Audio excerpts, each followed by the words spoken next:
people. Let us begin. Whenever you're ready. I'm ready. It says there's 8 people here. That's a good number for me. Wait. Dory helped me get organized. I have everything written. She found old papers that I wanted to read from. And she made everything perfect. Glasses help. My glasses on. And she brought me coffee. So life is wonderful.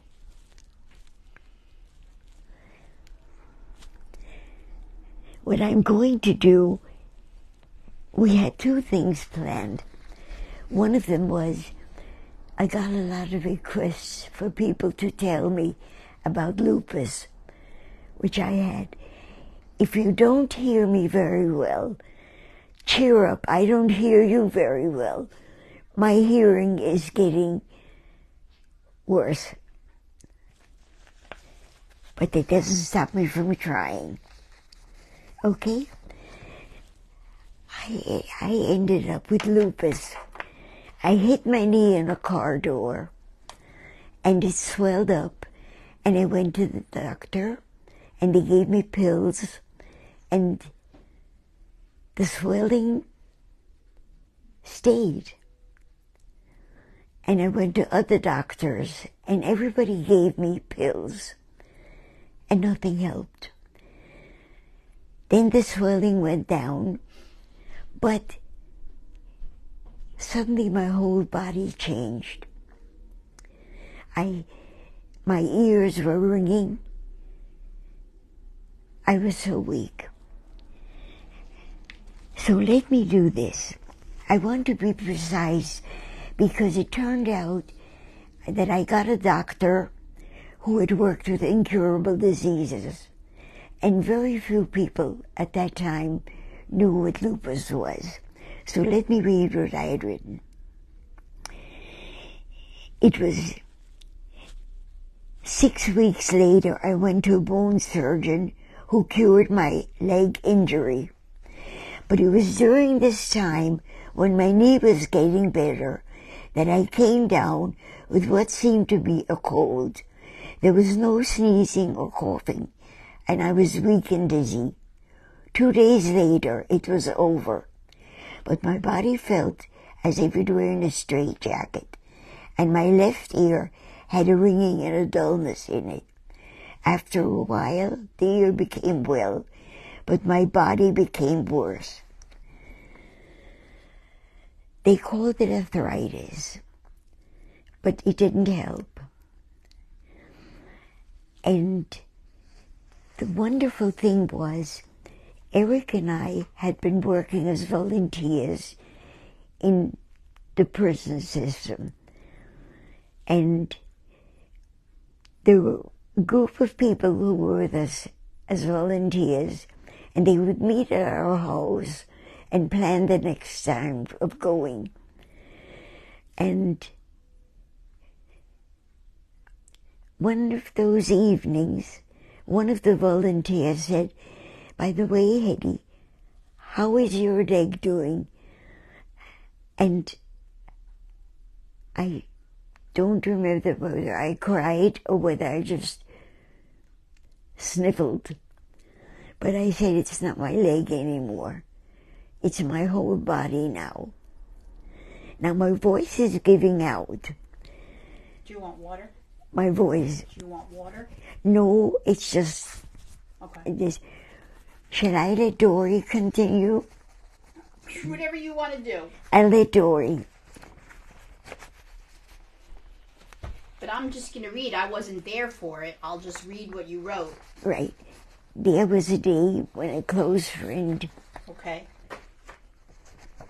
Okay? There was a day when a close friend threatened to stop speaking to me if I did not get another doctor's opinion. How could I say no to a doctor? I was shocked at the fear in me. When I finally went to an arthritis specialist, he had diagnosed it as rheumatoid arthritis, prescribed large amounts of Ecotrin and told me not to move from bed or chair until the swelling went down. The swelling did not go down, and with this immobility came more destruction of my body, and my mental strength vanished. Is there anything you want to say there? Ask if anybody had something similar. Oh, did anybody else ever have something similar to this? Hedy wants to know. With arthritis. Let me see if there's any comments. Nobody said anything yet, but I'll keep an eye on it. Okay. I stopped fighting. Waves of despair and hopelessness washed over me. How had I allowed this to happen? I had been afraid. Afraid of what? Afraid of facing this illness. It flooded over me. I saw my knee as if it had never been mine, as if it had only been on loan. A library book which I had uncaringly mutilated. I touched my knee and the words ripped out of me. Oh my God, what did I do to you? Nobody's really commenting on that. They're just saying hello. Hi, Hedy from California, from John. Joy Schwartz says, of course, she has arthritis. Joy Schwartz says she has arthritis. So it's a terrible thing. I don't have it, but I know that it hurts. My body had never been mine. It was what I lived in. I hadn't earned it. I hadn't paid for it. Like a miracle, it had joined me at birth. It had run for me. It had seen for me. It had given me hands to draw and to paint with and lips that translated my thoughts. But it was a separate being and had only lent itself to me. It was all that I had to act as a carrier. Paula Lockshorn says, Eileen's mother was told the same thing, misdiagnosed with arthritis. By the time they realized it was lupus, it was too late. She suffered so much. So Eileen's mother had lupus. It was an unknown illness. Right, but it was undiagnosed. Yeah. Or misdiagnosed, I apologize. Who was this I who had lived within it? What was my body and what was I, and which held this illness? How do you find the answers? How do you begin? I faced myself and led myself through the first tunnel, that of my illness. Thoughts came and I let them come and I followed them. They became the carriers of memories, and these memories became my guides, and I learned not to run and not to look for excuses and not to defend myself. And I learned that if I let go of fear, the knowledge would come. Is there anything you want to say? Shall I go now? Sure, say something. Okay. This is something which is very important to know. Fear destroys us. And it's one of the things that I realize is what causes the pain that we have in the world with the wars and the hatreds. We're so afraid of each other. And we're afraid of not looking the way we could. If anybody has anything to say, join in. And Marcia says, I have rheumatoid and osteoarthritis, and every day is a struggle. I find the meds and exercise help me get through the day. Yes.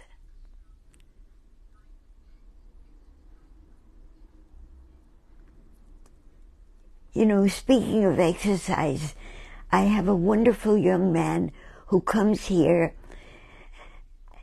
twice a week, and what he said to me was, again, the idea of fear.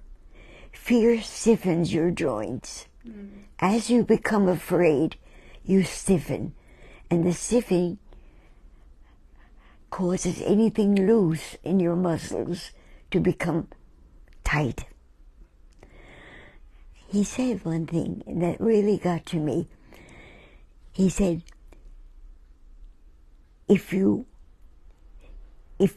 when a football or sports team wants to hire somebody, he first looks for one thing: is that person confident?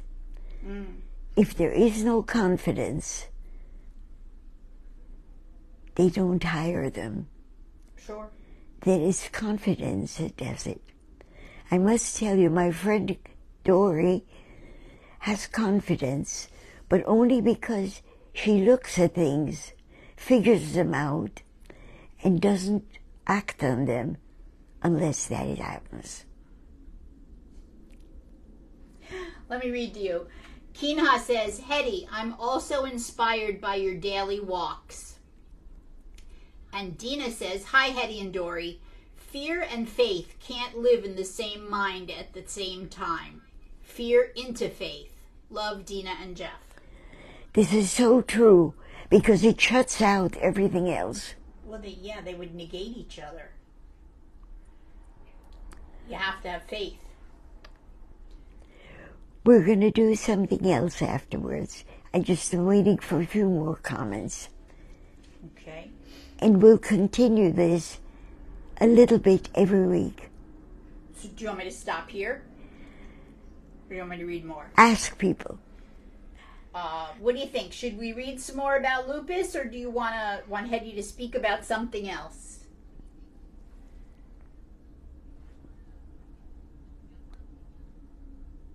I got no answers yet. Crickets. I got crickets. Carol Hodkin's watching now. Dina says, whatever brings you joy. Listening to you commenting.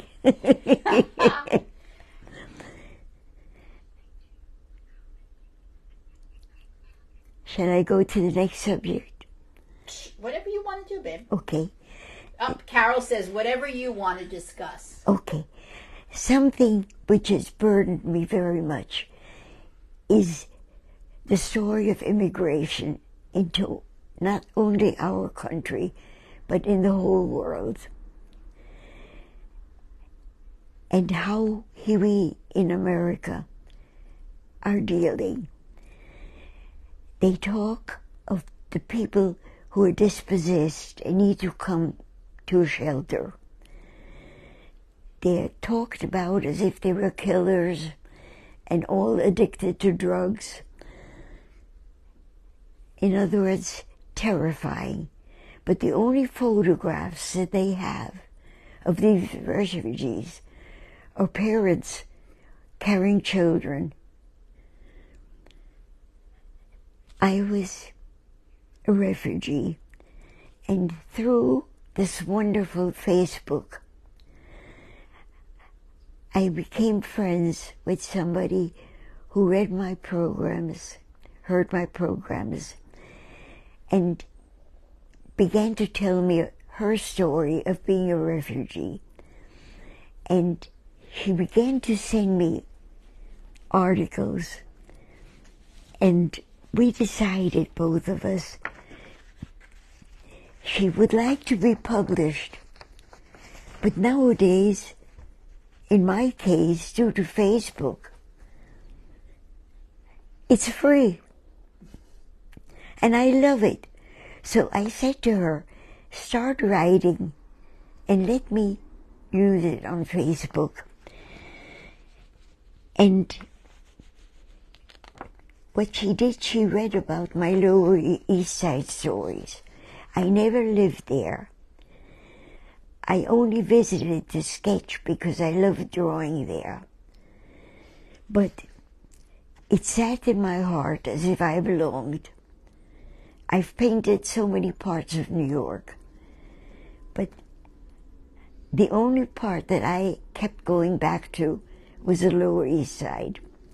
And that's how I discovered Dina. May I ask, I'd like you to see what these refugees are. So you want me to read more? About her, yes.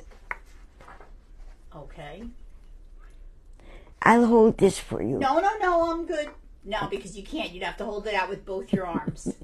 So I'm Hedy's reader today, and she's talking about KINHA, who found her and has one of her drawings and one of her prints now.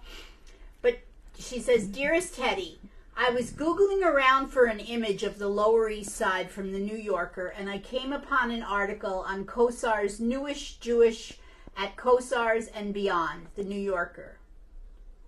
We moved from 95 Orchard Street to 13 Essex Street when I was in the 3rd grade. The Essex Street apartment was not that much bigger, except that my parents were able to have their bed in the bedroom. It didn't have a door, and it was teeny tiny. They managed to put a tiny 2-seat couch in that bedroom, and my baby sister, now almost 40, slept on it. She's going to see her sister on Wednesday, I think," she said. "Meanwhile, my brother and I slept in a bunk bed in the living room facing Seward Park. This was the apartment with the tub in the kitchen and the toilet in the hallway. We didn't have to share the toilet, but had to use a key to use it. And yes, even at night, we had to walk outside to the hallway to use the bathroom. Hedy, I now have 5 bathrooms in my house. I must be living the American dream with so many bathrooms. In all seriousness, it's because we added a 2nd story last year. There were already 3 bathrooms when we purchased the Rambler. 1 bathroom is in the basement. This is how we ended up with 5 ! Bathrooms. It was not by design." Getting back to Kosar's. My baby sister Kim went to a tiny daycare, and my job was to pick her up after I was done with school. So on the days that I happened to have extra spending money, I'd drop by to pick up a bialy or 2. They were 20 cents or something like that, really cheap. Maybe 3 for $1. Whatever it was cheap, and I loved that shop.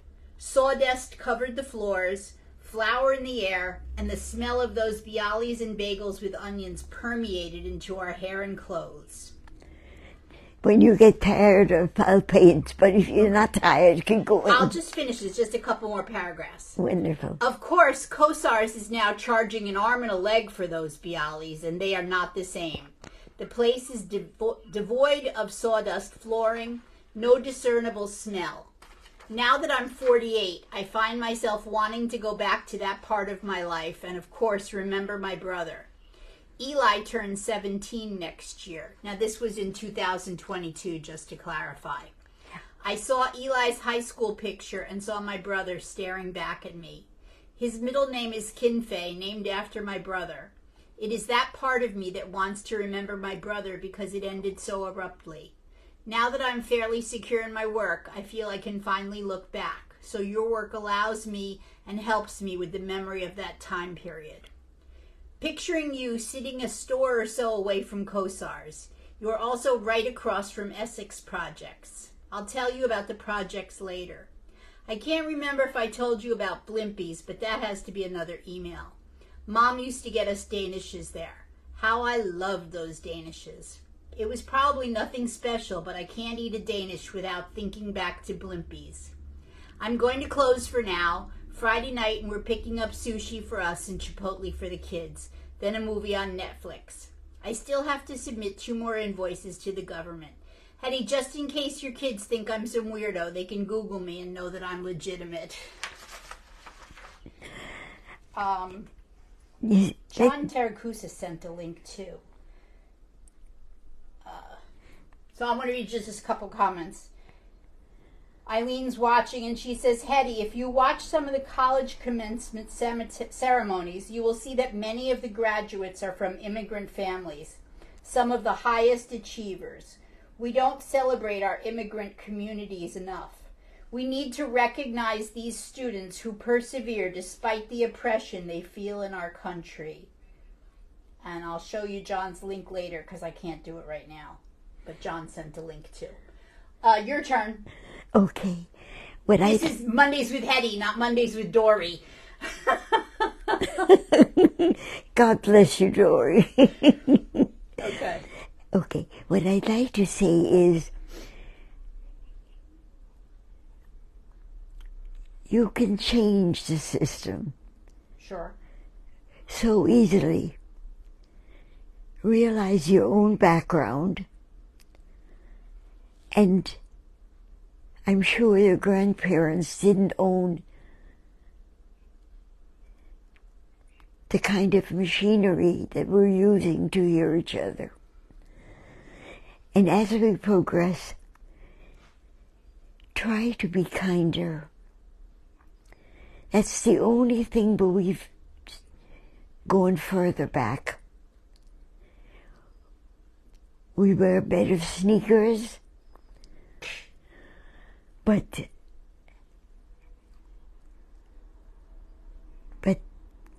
I hope you change. Let me go back to painting now, okay? Sure. Because I love Dory, and if she wouldn't be here, I couldn't have done this today. Okay?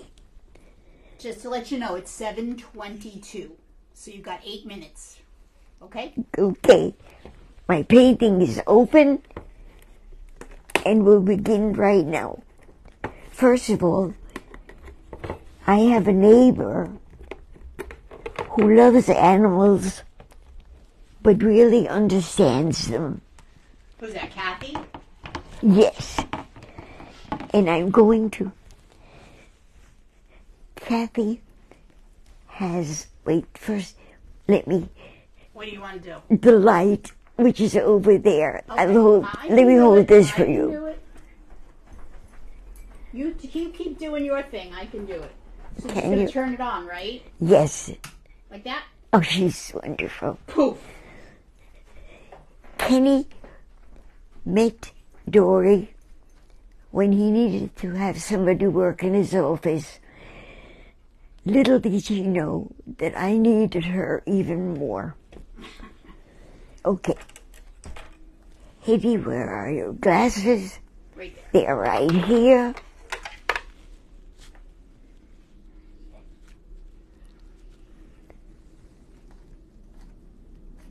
The puppy. What I decided to do. Everybody's appreciating how much you're struggling. I hope you appreciate. Yes. Because today I wanted to work in that corner, but I knew I had to work in this corner.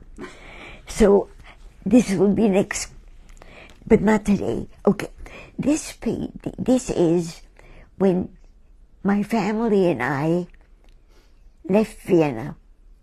We got the visa. Oh yeah, I'm just showing them. I'm showing Wonderful, them you wonderful. Okay, first I'm going to start on my mother's jacket. Okay. Because if I cannot touch the little dog, All right. but I can do her.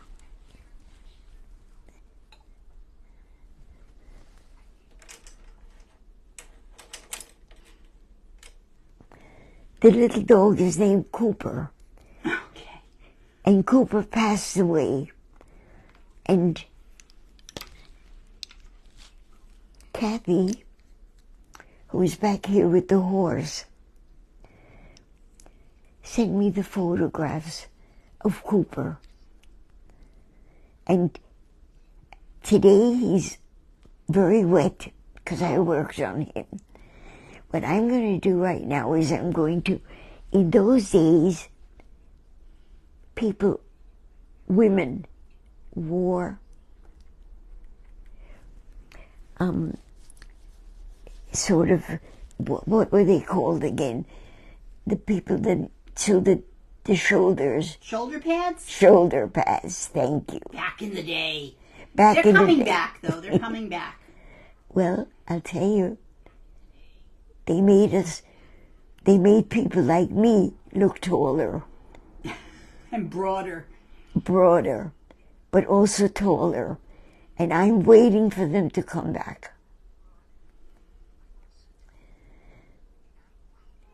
But in those days, women did not wear jeans. Mm-hmm. They hardly wore pants. That's true. I'm much happier in this generation. than I would be if I couldn't wear jeans. Okay? Now this means that now I can begin to go to put bright areas here, because in oil it is easy to show distance by the strength of the colors.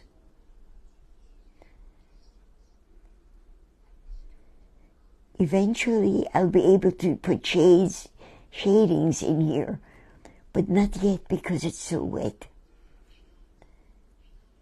But this is fun.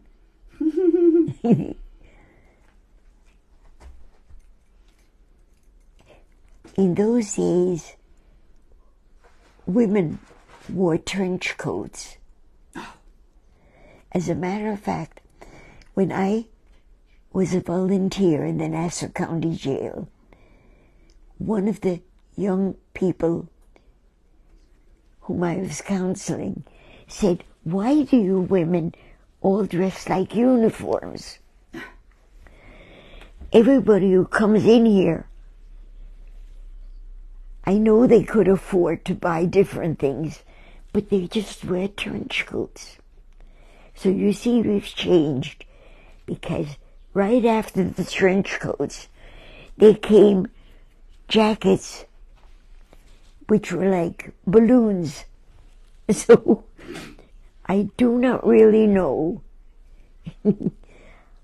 how we became better off. Now watch. Now comes the fun.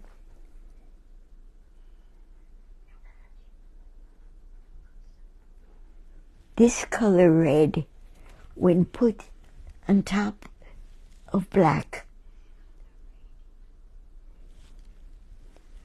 literally becomes three-dimensional. But you have to wait until it's a certain consistency before it shows up. Kenny had said to me once, "Mom, is it possible to one day when you're showing yourself painting, to show what it looks like when it's finished?" And I said, "No, because I've got to wait until it dries to do certain shades."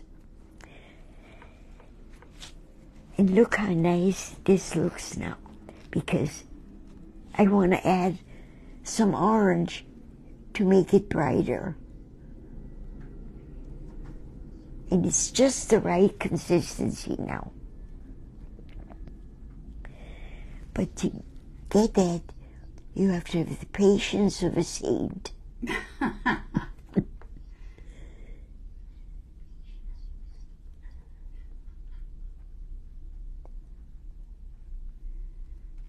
All right, I'm going to read the last few comments. Good. And it's almost 7:30. I love comments. Oh, there's only one, and it's about me. Eileen says, "Dory's wonderful. Great job, Dory." That's not what I wanted to read. Okay. All right. Not only does Dory do a great job, but she brings me coffee. You're silly. I mean, friendships are wonderful.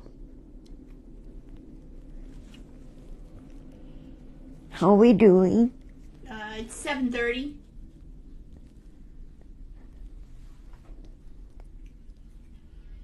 You gonna keep going? It's 7:30. Goodbye, I love you all. No, Tammy Smith says it always goes so fast. It does. All right, see you next week.